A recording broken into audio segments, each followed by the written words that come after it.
Saber Direito desta semana é sobre direito do trabalho. As aulas falam sobre as questões processuais, as contestações, as fases de recurso e muito mais. Quem dá o curso pra gente é o professor Marcelo Sibim.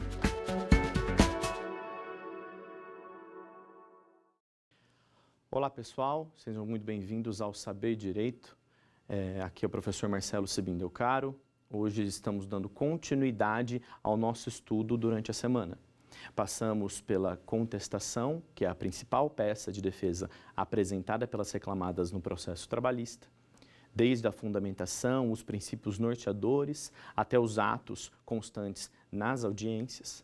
Passamos também pelas questões preliminares, as preliminares processuais, as prejudiciais de mérito, as reconvenções e as possibilidades de arguição de exceções, também respostas da reclamada dentro do processo do trabalho.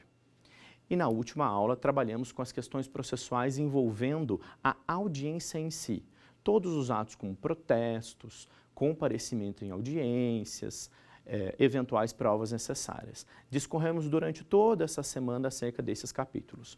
E hoje trataremos de um outro capítulo de extrema importância, qual seja a intervenção de terceiros. A intervenção de terceiros, o conceito dela, ele é totalmente extraído do CPC. Como sempre dizemos, o CPC ele é aplicado subsidiariamente à CLT. Então, desta forma, nós puxamos isso ao nosso processo do trabalho. Em linhas iniciais, o que compete nos dizer é fazer o quê? A conceituação da intervenção de terceiro. O que é o terceiro e o que é a intervenção de terceiro. Terceiro é uma parte do processo, uma parte que o indivíduo que tem um interesse dentro daquela lide. Ou seja, ele não participa, ele é completamente fora deste processo, contudo, os efeitos da sentença ali proferidas refletem na pessoa dele. Dessa forma, de alguma maneira, ele é atingido pelos efeitos da sentença. Sendo assim, o terceiro, quando havendo nexo de causalidade entre a sentença e a parte terceira, ele poderá intervir no processo, seja com algumas das maneiras que nós vamos detalhar agora exatamente cada uma das formas de intervenção. Uma vez que existem algumas formas que na Justiça do Trabalho, estas não são aplicáveis.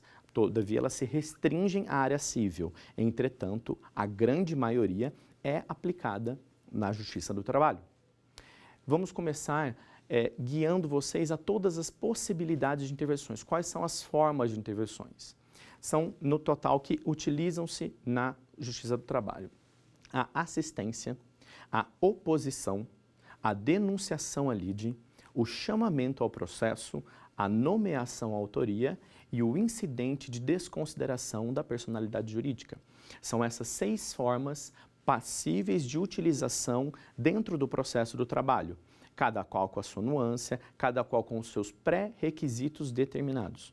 Dessa forma, nesta situação da aula que nós colocaremos aos alunos, trataremos com exemplos, formas, artigos de lei, a fim de delimitar e trazer ao aluno um estudo completo dessas intervenções. Lembrando que as intervenções de terceiro, quando alegadas pelo reclamado, serão feitas em preliminar de contestação. Iniciaremos agora falando sobre a assistência. A assistência, podemos dizer que é a principal forma de intervenção de terceiro. Ela não é tão utilizada na prática, contudo, é a forma primária. A assistência, ela significa o quê? É um terceiro que, uma vez possuindo interesse na causa, tendo em vista que a sentença naquele processo vai atingi-lo, os seus efeitos vão atingi-lo, ele vai participar dos autos no seguinte sentido: assistindo uma das partes, seja o reclamante, seja o reclamado. O assistente, ele ingressa no processo da maneira que o processo estiver. Ele pode entrar a qualquer tempo, todavia ele pega esse processo da maneira que ele estiver, seja na primeira instância ou na segunda instância. Obviamente, a assistência ela tem que ser deferida pelo magistrado. É uma petição que é apresentada no processo, junto à preliminar, ela tem que ser deferida pelo magistrado para que ela proceda com o andamento. Ok? A assistência ela é dividida em assistência simples e assistência litisconsorcial. A assistência simples ela é quando o assistente, que é quem promove o pedido, ele tem interesse efetivamente na sentença da parte principal, ou seja, do autor, geralmente da situação do autor. Então, ele tem um interesse direto com aquela parte, referente aos efeitos da sentença, ou seja, de uma forma ou de outra vai atingi-lo. Já a assistência litisconsorcial é o oposto, é quando o assistente ele vai atuar a favor da outra parte. Dessa forma, ele atua em diverso. Assim, todo o conteúdo probatório e a sentença ao final, delimitada pelo magistrado, causará efeitos diretamente nessa parte. Por isso, ele é o assistente, ele torna-se um assistente litisconsorcial, cujo objeto é adverso do autor. Perfeito? Nessa situação, compete-nos a dar um exemplo, porque muitas pessoas, doutrinadores, pessoas me questionam, alunos me questionam dentro da sala de aula, bem como doutrinadores possuem muita divergência no que tange a aplicação da assistência na Justiça do Trabalho. Entretanto, ela é devida e na prática ocorre. Daremos um exemplo bem simples. Um empregado, ele ingressa com o pedido de horas extras, adicional noturno e adicional de insalubridade, solicitando o tal adicional. Ele faz esse pedido, contudo, ele entra diretamente contra a empresa que o contratou, ou seja, uma empresa terceirizada, mas ele prestava os seus serviços dentro do local de trabalho da tomadora efetiva do serviço do empregado. Sendo assim, a empresa deverá ceder o local para o perito realizar a prova pericial. Como lembramos acerca da última aula, a fim de estudo, toda vez que há pedidos de adicional de insalubridade ou periculosidade, a perícia é obrigatória. Perfeito? Sendo assim, a empresa, ao ceder esse espaço, ao ter que autorizar a entrada do perito, dentro da própria empresa, ela possui um interesse nesse laudo. Por quê? Esse laudo, em sendo positivo, esse laudo ele sendo um laudo procedente, quanto à aplicação do adicional de insalubridade, localizando ali o agente nocivo, isso vai refletir em todos os funcionários. Sendo assim, qualquer outro funcionário que ingressar com esse pedido em face da empresa terá êxito, uma vez que o laudo foi procedente. Sendo assim, ela tem interesse naquela causa. Aquela sentença daquele processo vai influenciar todo o labor dentro do local da empresa. Assim, o que costumeiramente a empresa faz? A tomadora de serviços entra como assistente, no caso, litisconsorcial, da reclamada, da primeira reclamada, que é quem efetivamente contratou o funcionário. Ela ingressa como assistente a fim de apresentar perito como assistente ali daquele local, a fim de apresentar quesitos, tudo na busca de comprovar que no local o agente insalubre ou não existe, ou existindo, ele é totalmente neutralizado pelos EPIs, que são os equipamentos de proteção individual, ou pelos EPCs fornecidos pela empresa. Entenderam bem, alunos? A empresa possui total interesse nessa sentença, mais especificadamente no laudo, ao fato dele ser improcedente, ou seja, ser um laudo negativo. Essa é a busca ideal da empresa, por isso que eles atuam como assistentes litisconsorciais. Perfeito? Nessa situação, temos que até um segundo exemplo, porque esse primeiro exemplo eu dei quando o assistente é litisconsorcial, em face da empresa reclamada. Mas temos um segundo exemplo e que pode acontecer em face do reclamante. Exemplo, nas nossas últimas aulas nós estudamos o ius postulandi, que é a capacidade postulatória de ingressar perante a Justiça do Trabalho sem a presença de um representante, seja o reclamante, bem como o reclamado. Essa capacidade postulatória em não ter um representante naquele ato não impede de que uma entidade sindical auxilie o reclamante. Ou seja, numa audiência, a entidade sindical comparece solicitando: Excelência, peticionamento de assistência simples, no caso, uma vez que ele está pelo reclamante, a fim de que ele auxilie este autor durante o seu processo. Isso também é uma forma de assistência em face da reclamante, o que é diverso da assistência litisconsorcial, que é em face da reclamada. Perfeito? Seguiremos agora com a segunda forma de intervenção de terceiros, qual seja a oposição. Diferentemente da assistência, seja simples ou seja a litisconsorcial, a oposição, ela tem, o próprio nome diz, o terceiro, ele se opõe a tudo o que está sendo alegado naquela lide. Ele se opõe, os efeitos da sentença têm que atacá-lo. Independente disso, lembrando, os efeitos da sentença atacando o terceiro, tendo essa situação em que o terceiro é ferido por uma decisão definitiva de mérito, aí ele se configura como terceiro que podendo intervir. Todas as formas de intervenção de terceiros há necessidade desse requisito. E a oposição não é diferente. Só que a oposição, nesta situação, o terceiro entende que o bem juridicamente discutido, aquele bem, valores, o que for que está sendo discutido naquela lide, ele não concorda nem com o reclamante, nem com o reclamado. Ele entende que ele faz uso ao direito. É dele de forma total ou parcial.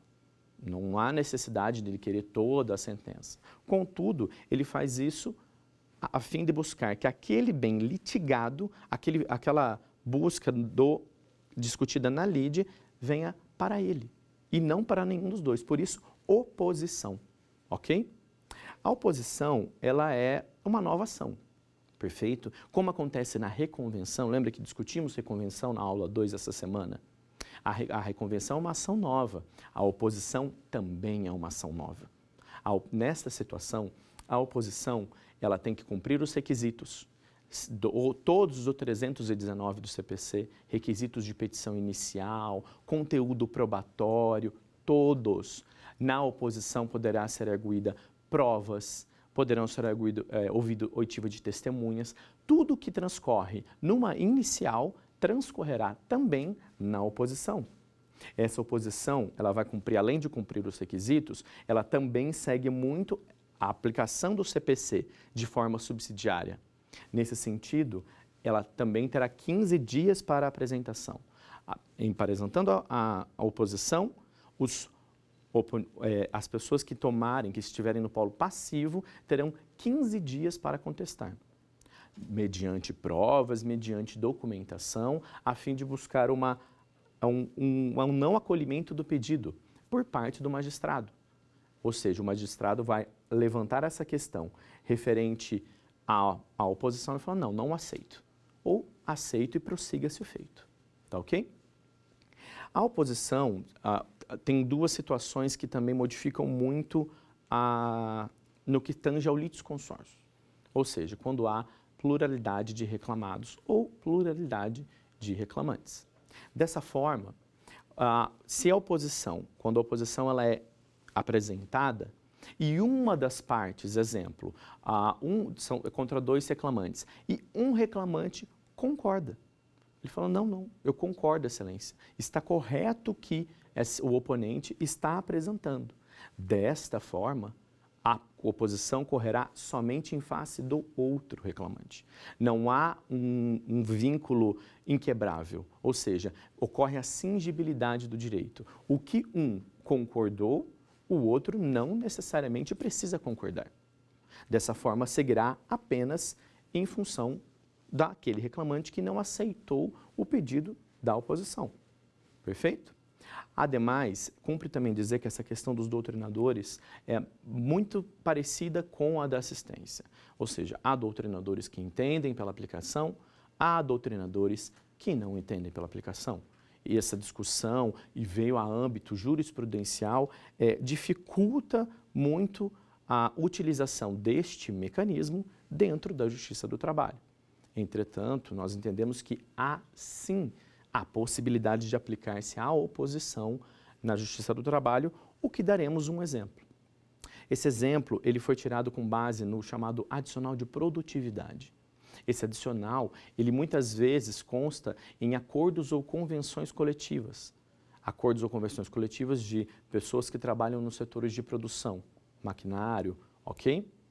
Vamos dar um exemplo. Um empregado, ele ingressa contra um empregador solicitando este adicional de produtividade, alegando que ele excedeu a cota de 20 mil produções de peças, por exemplo. Ele excedeu a cota, todavia ele não recebeu o adicional. Perfeito?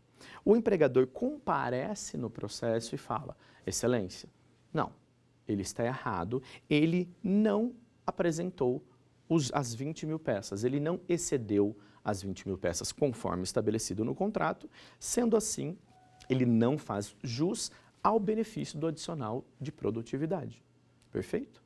Vem o oponente, um outro empregado, um terceiro àquela relação, que vai ter um efeito da sentença e fala, magistrado, estou apresentando minha oposição, uma vez que o reclamante não fez as 20 mil peças, ou seja, ele exclui o direito do reclamante.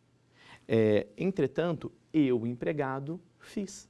Segue o meu comprovante, apresenta suas provas, testemunhas e demonstra para o magistrado que ele, sim, possui efetivamente direito ao adicional de produtividade, excluindo, assim, desta forma, a situação em que a empresa ganharia, né, o processo, tendo em vista a não produção por parte do reclamante, e o reclamante, alegando que teria feito, não comprovou. Assim, entendemos totalmente cabível a oposição.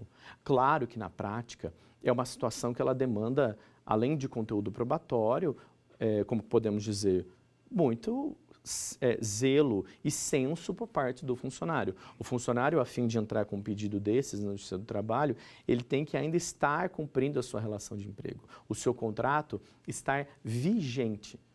Ou seja, em termos mais chulos, não é interessante um empregado proceder com uma reclamação trabalhista ainda laborando e tendo o seu vínculo de contrato ativo.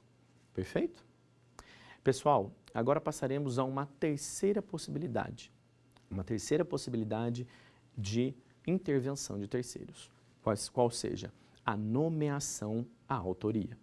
A nomeação à autoria é uma menção expressa de que, na realidade, aquela pessoa, aquele reclamado, não faz parte do polo passivo. Tá? Na CLT, nós não temos essa expressa nomeação, não existe esse instituto, perfeito? Contudo, nós utilizamos, mais uma vez, como eu sempre digo, a aplicação subsidiária do CPC, o qual consta nos artigos 338 e 339. Esses artigos, eles não são claros ao dizer essa situação, que há a possibilidade da nomeação à autoria, mas eles delimitam quem deve figurar no polo ativo e quem deve figurar no polo passivo. Antes de adentrarmos mais profundamente na questão da nomeação à autoria, veremos um quiz sobre o que já foi discutido em aula.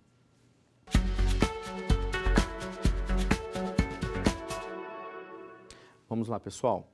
Considerando a assistência e as demais formas de intervenção de terceiros previstas no Código de Processo Civil, assinale a afirmativa correta. A. É admissível o chamamento ao processo daquele que detiver a coisa em nome alheio. B. A oposição consiste na intervenção daquele que estiver obrigado, pela lei ou pelo contrato, a indenizar o prejuízo do réu da demanda. C. O terceiro deve demonstrar que possui interesse jurídico e que a sentença seja favorável a uma das partes, para ser admitido como assistente. E D. Feita a denunciação da lide, se o denunciante aceitar, ele será assistente simples do denunciado. Veremos agora a resposta do nosso quiz. C. O terceiro deve demonstrar que possui interesse jurídico, que a sentença seja favorável a uma das partes para ser admitido como assistente. Pessoal, como nós trabalhamos nas aulas até o momento, eu sempre digo que há uma real necessidade do aluno compreender na essência todas as questões que ele faz como simulado. Sendo assim, eu vou trazer mais uma vez as possibilidades referentes a essa questão do porquê que a alternativa C está correta e o porquê as outras estavam erradas. Vamos lá. A. É admissível o chamamento ao processo daquele que detiver a coisa em nome alheio? Não. Estudaremos chamamento ao processo ainda. O chamamento ao processo é quando a pessoa é co-obrigada, ou seja, ela é corresponsável dentro daquela lide.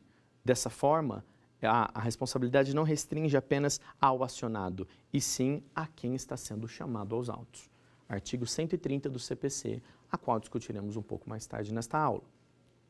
B. A oposição consiste na intervenção daquele que estiver obrigado, pela lei ou pelo contrato, a indenizar o prejuízo do réu da demanda. Não. Acabamos de ver a questão da oposição. A oposição é quando o terceiro, que terá um efeito, o efeito vai atingi-lo da sentença, e por ter essa conexão, ele ingressa nos autos falando, não, reclamante e reclamado não têm nenhum direito, quem tem o direito sou eu. Ele se opõe cabalmente a todo o alegado na ação.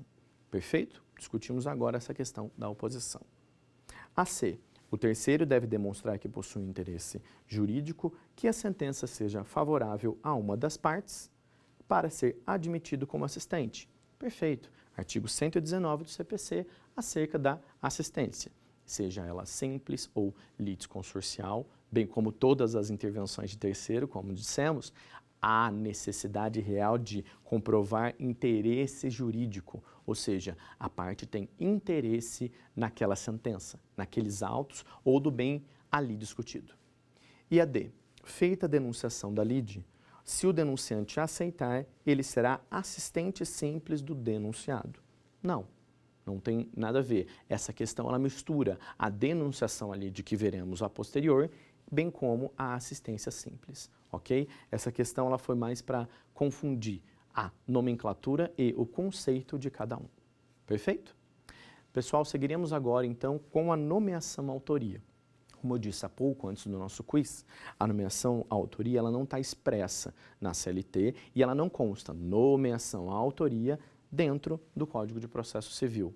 Contudo, a nomenclatura dos artigos 338 e 369, lendo a letra da lei, você verifica que ali ela está, sendo que o conceito básico de nomeação à autoria é que ali a reclamada, a empresa acionada, não é a devedora, sendo certo que é uma empresa diversa. Não existe ali corresponsabilidade, nem coobrigação. O que existe ali é um erro em que o empregado acionou uma empresa e a empresa fala, excelência, estou nomeando a autoria o real detentor da possibilidade de permanecer aqui como parte passiva nesses autos, porque eu não sou legitimado. Perfeito? Há literalmente uma substituição do polo. Lembrando que há muita diferença entre substituição e inclusão. Deixaremos isso claro agora no decorrer da aula. Mas a substituição, vamos supor, consta a empresa X. Na nomeação autoria, ela será substituída. Sai a X e entra a Y. Perfeito? Em outros casos, como chamamento ao processo ou denunciação à lide, a empresa X faz essa intervenção e a empresa X permanece no polo passivo, ingressando a Y, a Z e qualquer outra que seja. Perfeito? No que tange a nomeação, como nós colocamos essa questão referente à mudança, ou seja, a substituição do polo passivo na demanda, cumpre destacar que ela também segue alguns requisitos. Ou seja, além dos requisitos normais, ou excelência, eu não sou parte ativa, a empresa que alegar a nomeação, ou seja, excelência, não sou legitimada a estar no polo passivo, ela tem que indicar, ela não pode simplesmente falar, não, excelência, eu não estou no polo passivo, negar a ilegitimidade. Não, ela tem que negar e informar. Excelência, é a empresa Y que tem que estar aqui e não eu. Perfeito? Por isso que há essa substituição, porque a parte que alegar a nomeação à autoria, ela procederá com a indicação de quem efetivamente deve integrar o polo passivo da demanda. Em sendo aceita a nomeação, o reclamante terá 15 dias para manifestar-se. Por quê? Ele pode falar, não, excelência, está correto. Ele pode apresentar as formas efetivas de que, não, o meu contrato é com esta pessoa, com esta empresa, e está correto. Obviamente, fundamentando esta decisão em manter essa empresa no polo passivo. Perfeito? Além, como nós dissemos, que a reclamada ela deverá indicar o substituto, nessa situação, ela não pode simplesmente falar que não é parte do processo, tem que deixar muito claro que, se ela não fizer isso, ou seja, entrar com pedido de nomeação à autoria e não indicar a empresa que devidamente deveria estar no polo passivo da demanda, ela pode incorrer em pena para pagamento de multas, custas e honorários gastos pelo reclamante, uma vez que houve uma tumultuação desnecessária do processo.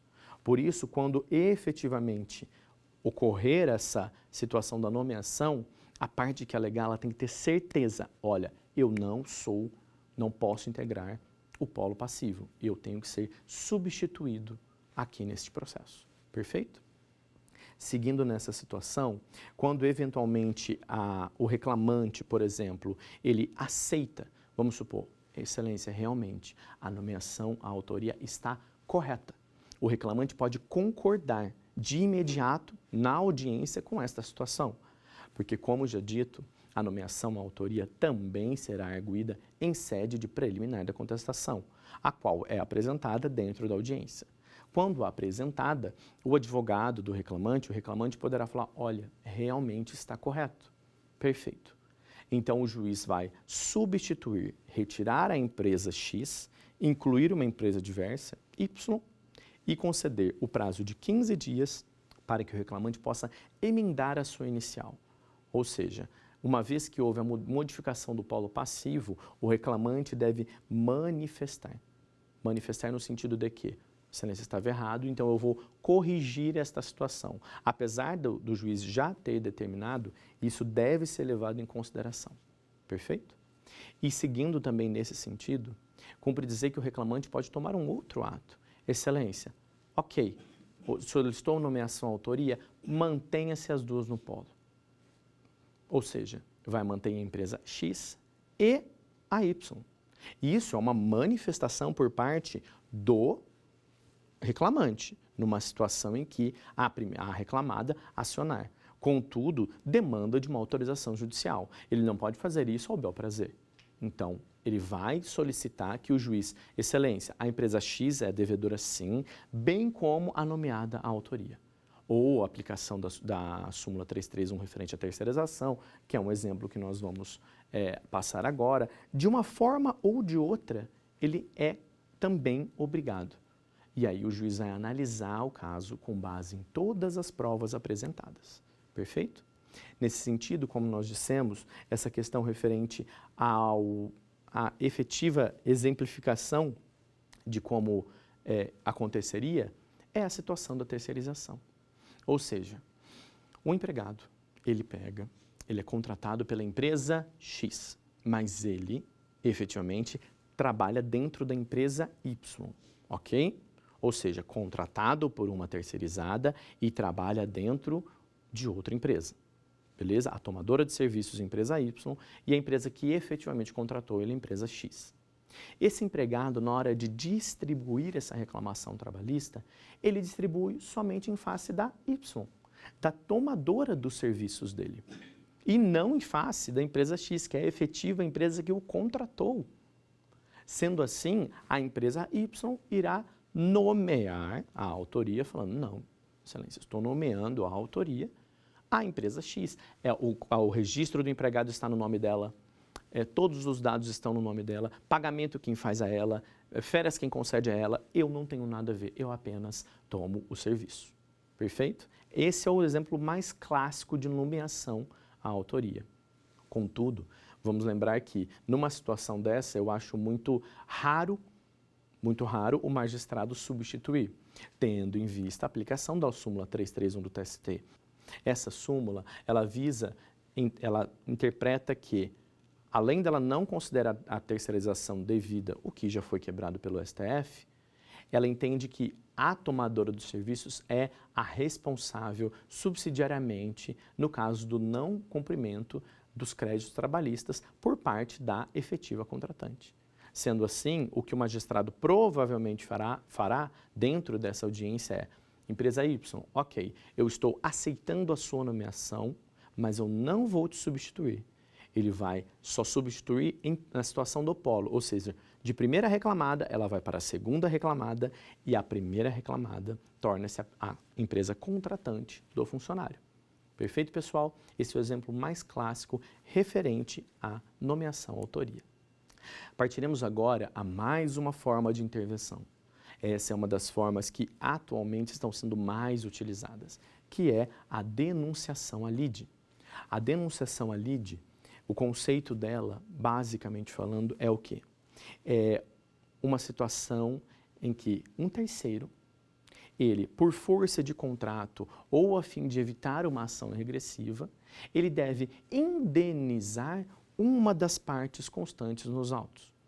Sendo assim, uma empresa que tenha, por exemplo, um seguro, algo que possa ser eventualmente cobrado em uma ação regressiva ou por força de um contrato, como dissemos, ela será acionada, ela será denunciada ao processo. Olha aqui, excelência, eu tenho uma situação aqui que este ente, esta pessoa, esta terceira pessoa, daqui, dependendo da sentença deste processo, ela deverá me indenizar de qualquer forma, ela deverá me restituir qualquer valor, entendeu? Há uma obrigação efetiva nesta situação da denunciação à lide. Perfeito? A denunciação à lide, obviamente, se ela for indeferida, existe a possibilidade simplesmente de que a pessoa que procedeu com a denunciação, ela vai entrar com uma ação regressiva posterior, tá? Mas a intenção é que, qual é a intenção efetiva da denunciação à lide? A celeridade processual. A busca efetiva para que, nesta situação, tudo seja resolvido naquele processo. Perfeito? Nós entraremos mais a fundo neste tema agora. Contudo, vamos dar uma pausa para fazer um quiz sobre o que foi discutido até o momento. Vamos ver.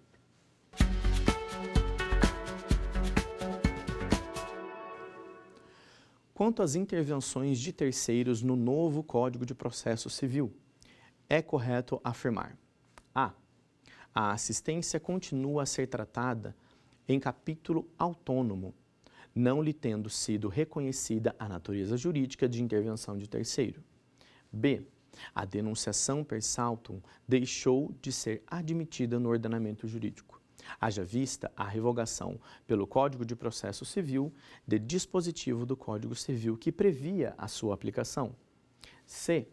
A correção da legitimidade passiva deve ser realizada através da nomeação à autoria, espécie de intervenção de terceiro prevista na lei processual.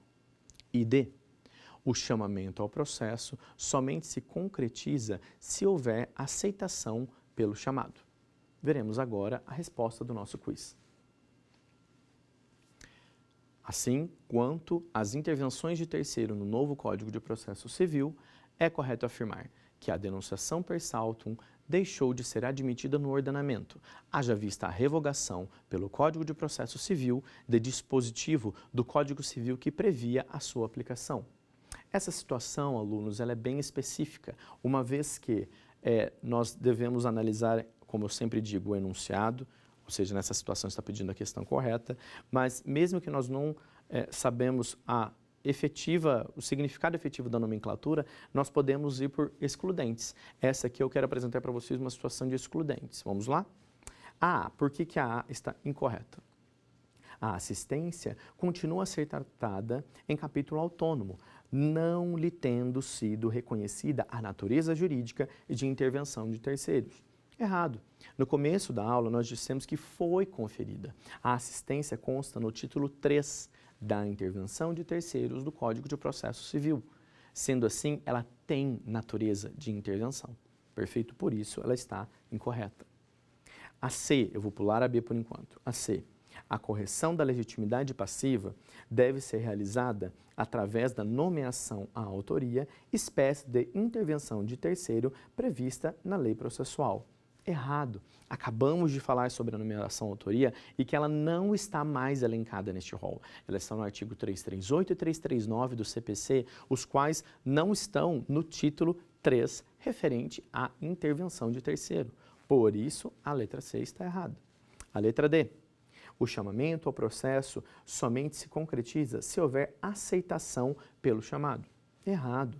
Artigo 130. O chamamento ao processo ele se concretiza com efetiva aceitação. Obviamente, demanda a autorização do juiz para que, perfeito, defira o chamamento. Ou seja, deste ponto ele também já estaria válido, havendo a aceitação. Contudo, neste sistema, conforme consta no artigo 130, ele se concretiza com a citação. E a linha B, como eu disse que é uma questão excludente, a denunciação per saltum. Per saltum significa por salto. Deixou de ser admitida no ordenamento, haja vista a revogação pelo Código de Processo Civil de dispositivo do Código que previa sua aplicação. Essa mudança ocorreu através do artigo 1072, inciso 2º do CPC, o qual revogou o artigo 456. Dessa forma, é uma situação em que muitos alunos não queriam saber, mas por excludente, notando que as outras estão incorretas, você assinalaria essa questão como correta. Perfeito? Seguimos agora referente à situação que nós interrompemos para fazer o quiz, qual seja, da denunciação à lide. Ok? A denunciação à lide, como já dito, é uma forma de intervenção de terceiros em que, por força de contrato ou através de uma cobrança em ação regressiva, ele é acionado para integrar o processo principal, a fim de dar celeridade e economia processual. Nesse instituto, o que compreende-se? Essa situação, ao eventualmente sendo condenado a empresa que denunciou o terceiro, ele já indeniza, ele já restitui dentro do mesmo processo. Perfeito?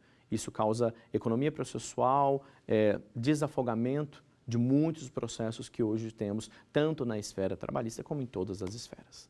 Ok? Lembrando da questão do indeferimento, que aí, em ela sendo indeferida, na Justiça do Trabalho, mais uma vez lembrando, das decisões interlocutórias não cabe recurso. Princípio da irrecorribilidade das decisões interlocutórias. Sendo assim, em ela sendo indeferida, o autor, no caso, ou o requerido, tanto faz, seja reclamante ou reclamado, deverá promover uma ação regressiva.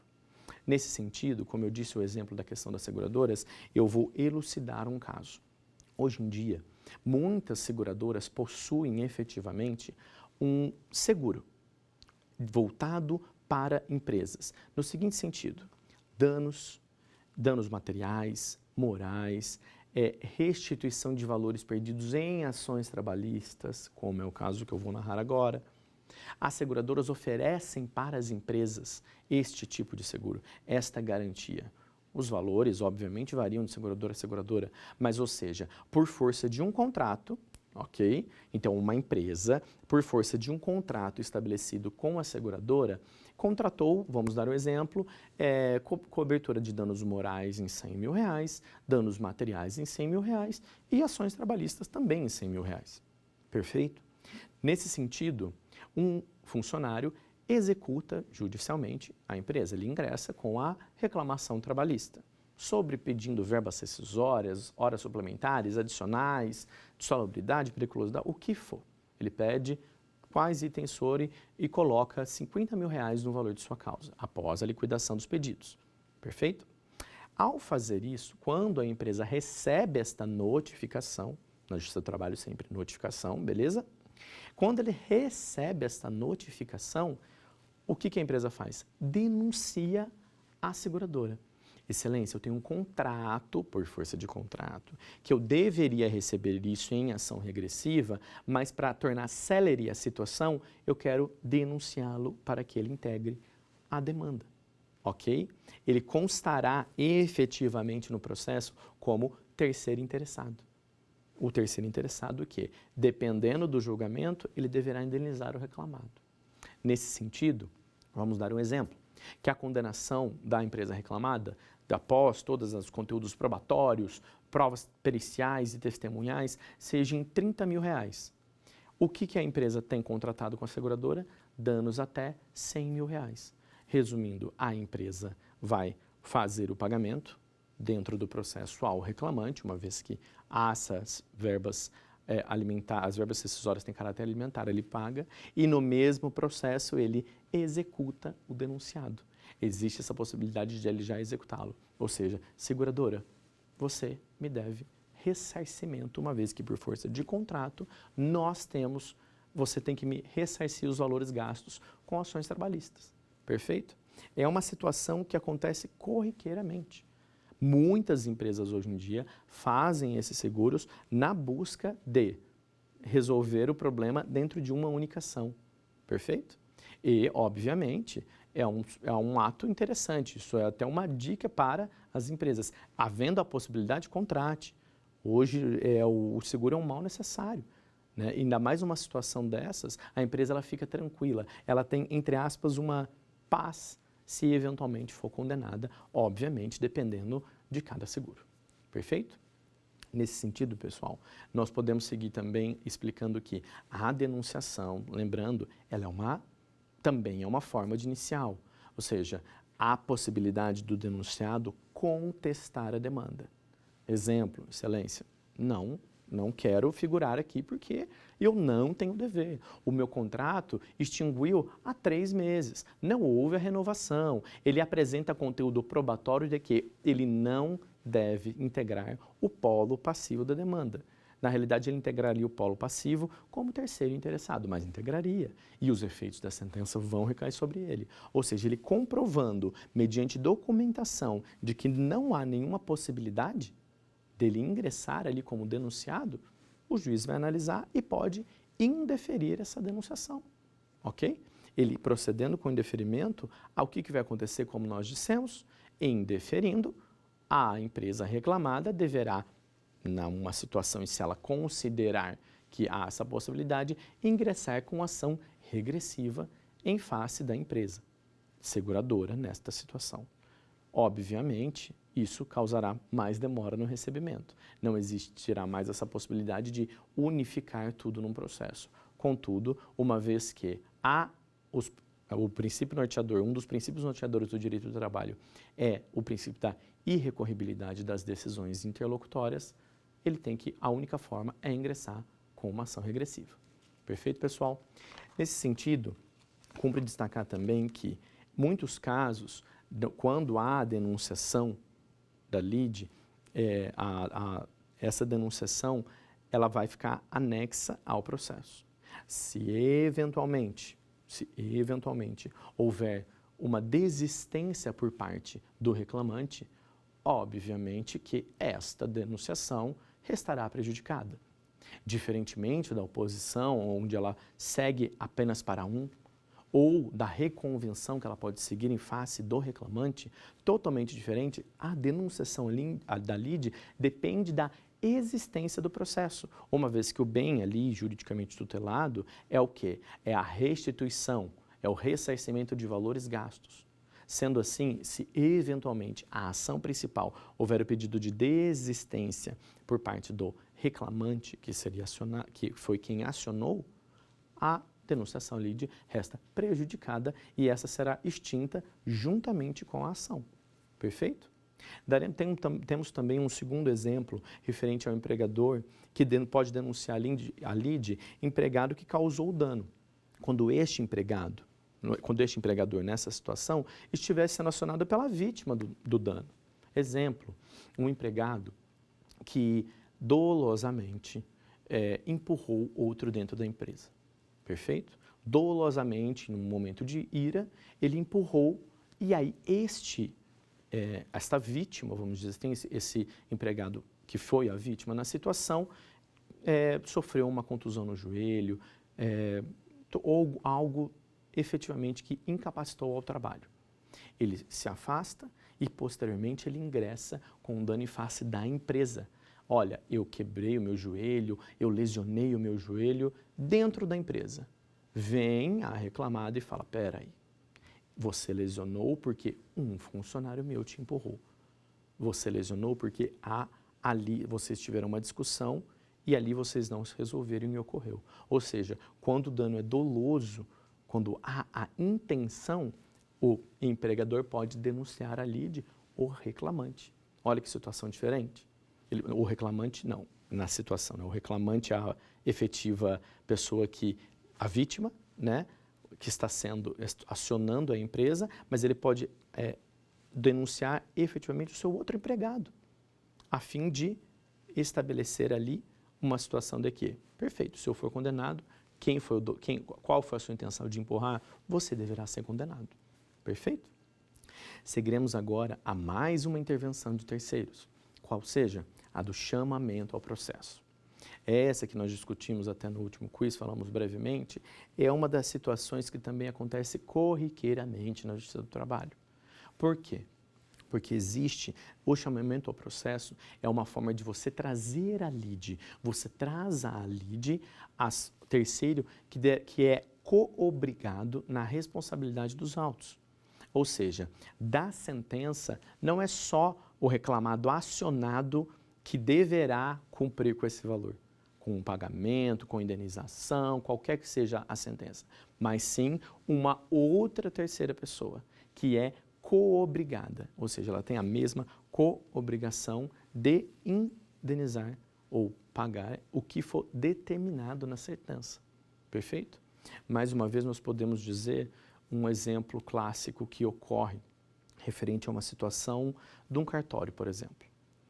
Um cartório que vai ser o tema das nossas próximas aulas, a sucessão nos cartórios, ocorre que o empregado, quando demitido, ele aciona o novo tabelião. Ele procede, ele laborou a vida inteira para um tabelião, esse tabelião faleceu e aí ingressou um novo tabelião. Ele solicita, ao ser demitido pelo novo tabelião, ele ingressa com uma inicial, pleiteando todas as verbas, todas as indenizações, apenas em face deste novo tabelião. Contudo, esta pessoa requerida, solicita o chamamento ao processo. Excelência, apesar de ele ter trabalhado 25 anos dentro deste cartório, novo tabelião, tomei o serviço dele por 1. E os outros 24 anos, quem efetivamente tomou o serviço foi o primeiro tabelião, qual é falecido. Sendo assim, solicito o chamamento ao processo do espólio. O espólio é os representantes do falecido. Ou seja, ele chama ao processo as pessoas que ele entende que são coobrigadas ao pagamento de eventuais condenações e danos. Perfeito?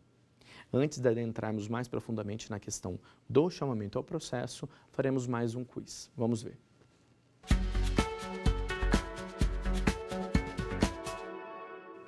Vamos lá. Marcelo, fiador de seu primo André, em contrato de locação de imóvel, foi citado para responder à ação de cobrança de aluguéis devidos ao locador e verificou que o primo não está no polo passivo da demanda. Nessa situação hipotética, para fazer que o locatário integre a lide, Marcelo poderá valer-se de A. Chamamento ao processo, B. Nomeação à autoria, C. Oposição, D. Denunciação à lide. Veremos agora a resposta do nosso quiz. Perfeito. Nessa situação, ocorrerá o chamamento ao processo. Vamos, mais uma vez, exemplificar as razões do motivo. Ou seja, nessa situação em que Marcelo, fiador de seu primo André, em contrato de locação de imóvel, foi citado para responder à ação de cobrança de aluguéis devidos ao locador e verificou que o primo, fiador, não se encontra no processo, como ele deverá acioná-lo? Através do chamamento ao processo. Artigo 130, inciso 1º do CPC. O chamamento ao processo, como nós já explicamos, é uma situação em que o terceiro ele é coobrigado, seja de forma solidária ou subsidiária. Nessa situação, o fiador, como ele é fiador, ele é responsável subsidiariamente. Se porventura o devedor principal não acertar, cairá toda essa dívida sobre o fiador. Nesse sentido, caberá o chamamento ao processo. Por que não é a B? Nomeação à autoria. A nomeação à autoria é quando há necessidade de retificar o polo passivo, de substituir a empresa do polo passivo. Sendo assim, não é a situação. Não há como tirar o devedor principal numa situação colocada no enunciado e simplesmente deixar o fiador. Perfeito? Por que que não é a C? Oposição. A oposição ocorrerá quando o terceiro tiver total ou parcialmente interesse naquele bem discutido. Não é a situação. O fiador ele já é coobrigado de forma subsidiária ou solidária.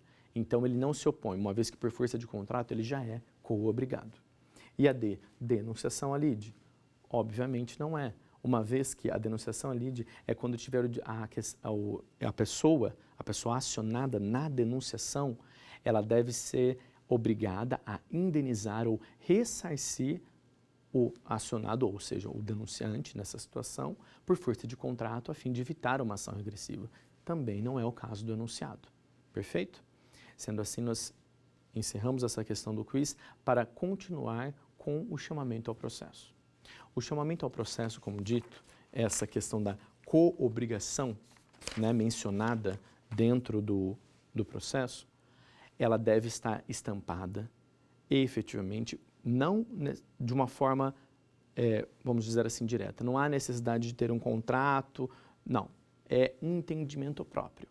Ou acionado falando, não, no meu entendimento, eu acredito que esta pessoa, este terceiro, é coobrigado.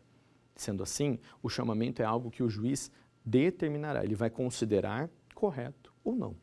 Ok? Aceito incluí-lo. Obviamente, haverá contestação por parte do chamado, né? A pessoa que foi acionada pelo chamamento, haverá uma contestação, prazo de 15 dias para contestação, bem como poderá ele ser negado. Não, realmente não há o cabimento.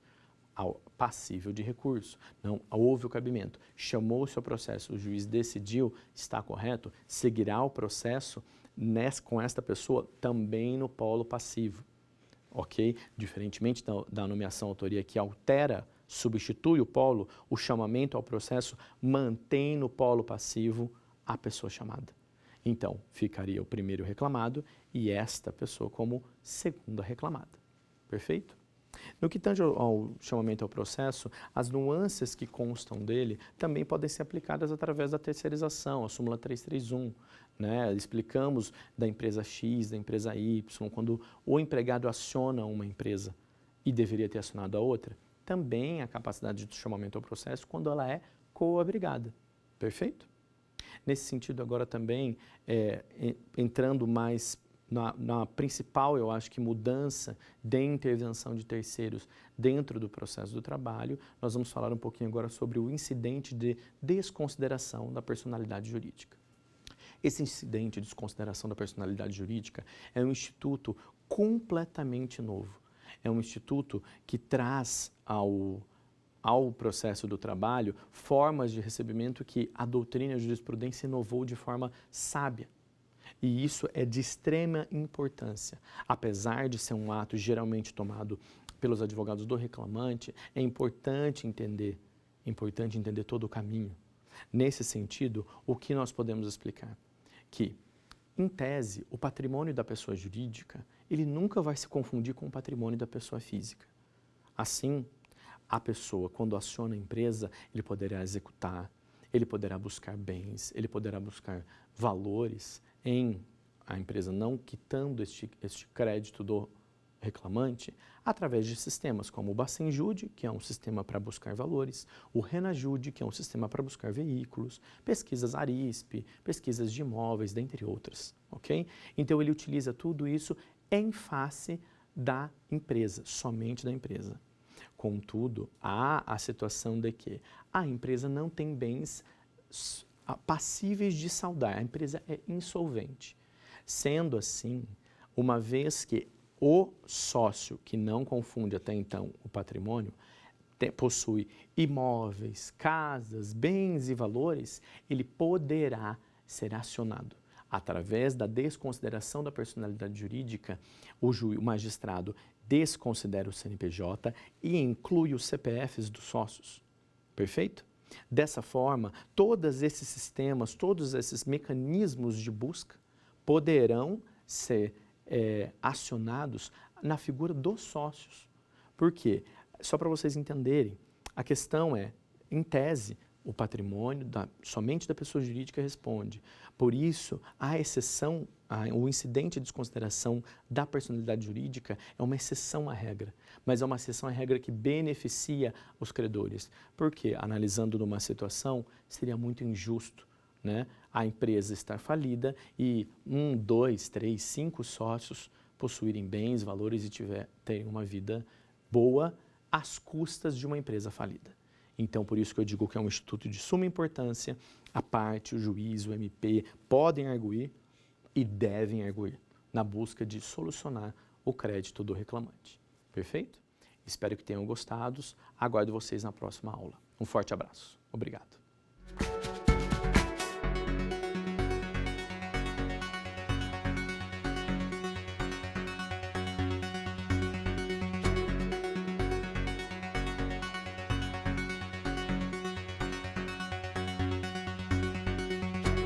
Quer dar uma sugestão de tema para os cursos do Saber Direito? Então mande um e-mail para a gente, saberdireito@stf.jus.br, ou entre em contato pelo nosso WhatsApp.